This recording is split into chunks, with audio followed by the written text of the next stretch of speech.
Welcome to the Same Side Selling Podcast. I'm your host, Ian Altman. Why do clients, especially in the B2B world, focus on price? It's a question that I hear very often when I'm speaking to audiences, when I'm delivering keynotes, when I'm doing Q&A sessions, or even in our Same Side Selling Academy's monthly Coaches Corner. People often struggle with this notion of why are the clients focused on price? The answer to this usually has to do with a mirror. And what I mean by that is very oftentimes what I see is it's what we as sellers do, not consciously, to tell our clients that they should be focused on price instead of results. So people often ask me, how do I get my clients to focus on results instead of price? And it usually comes down to, well, what are you doing right now that's convincing them to just focus on price? I get emails all the time, people soliciting different services they're trying to sell me.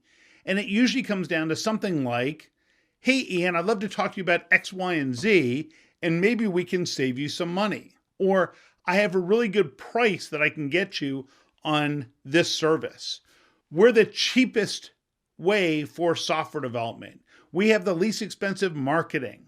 I can do this for you or that for you at the lowest price. And then we wonder why our clients focus on price instead of focusing on results. In fact, when your clients don't make a decision, the default for most people in sales is, well, maybe if we offered them an incentive. Now, the incentive is not maybe we can give them better results, maybe we can give them more capabilities. Instead, the default is maybe I can charge them less. And what you have to recognize is that every dollar that you discount was probably just profit. So you're giving away your margin if you're just focused on price.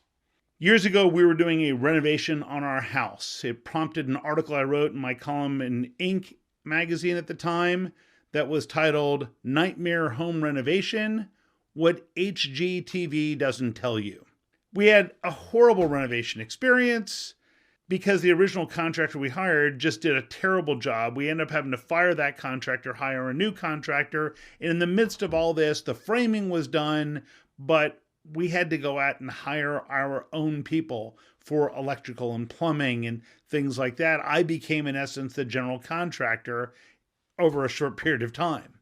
And so I contacted a friend of mine who was in construction. I said, do you know of a great electrician who I can count on who can do an amazing job? And they said, yep, let me introduce you to this guy, Jason. Jason came out, had a really innovative idea. Keep in mind, we had ripped the entire main level of our house down to studs and subfloor. We were redoing all the electrical and all the plumbing, taking out walls. I mean, it was a pretty extensive renovation.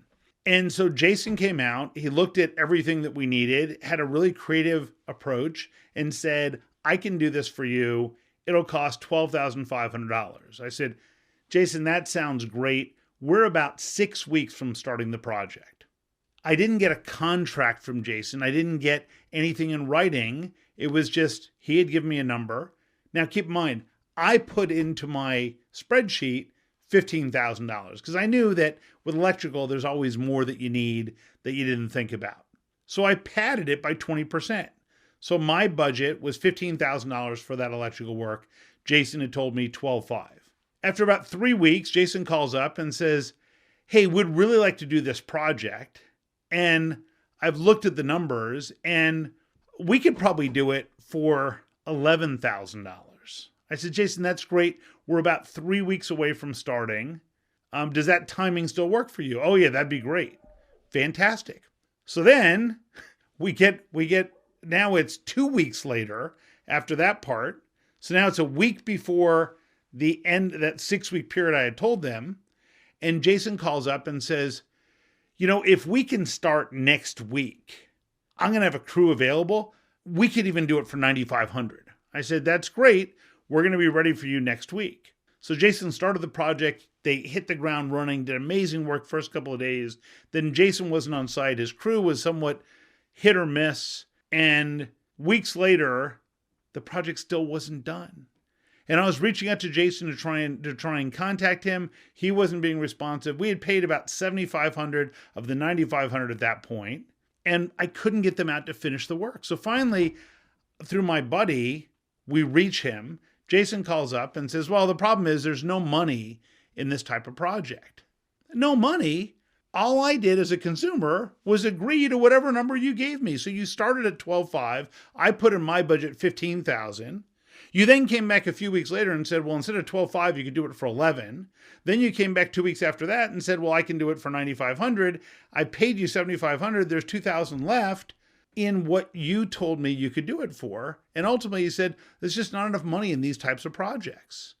But what you have to recognize is that Jason was under the impression that the reason the project hadn't started had to do with price. And the reality is it had nothing to do with price. In fact, if Jason had said, well, I'm thinking $12,500 and we should probably have a contingency of a couple $1,000s, I would have said, yeah, that's fine. Now, as it turns out, during this time frame, I met someone in our neighborhood, happens to be a master electrician, and said, what's going on in your project? I explained it to him. He looks through and says, yeah, I could finish everything for a couple $1,000s. So I spent the $9,500. I would have happily spent $15,000. And I guarantee you to this day, Jason feels the reason why he didn't make money on the project was because the only way he could win it was at that lower price. But that had nothing to do with it. In the reality, what you want to do is you want to focus on results with your clients. Instead of saying to somebody, well, maybe I can save you money on this product or service, what if you said to them, if I could deliver 30% better results, if I could reduce your risk by 50%, and it cost a little bit more than the alternative, would that be worth a discussion? And now we're telling our clients they should focus on something other than just price. In our electrical project, we just wanted to get it done right. And after having a bad experience, I didn't care what it was going to cost. I just wanted it to be done right.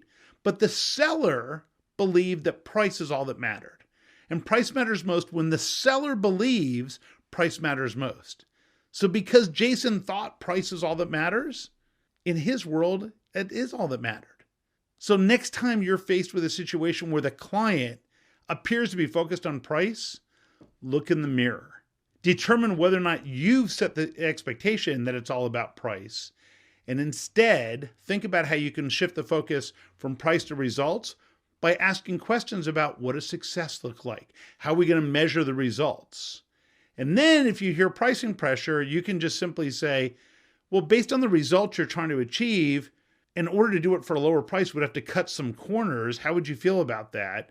And now you're having a discussion about value versus price. If there are topics you'd like me to cover on the next episode, just drop me a note to ian@ianaltman.com. If you're enjoying this podcast, please share it, post a review, say something kind to a friend, and I will see you next week on the Same Side Selling Podcast. So long.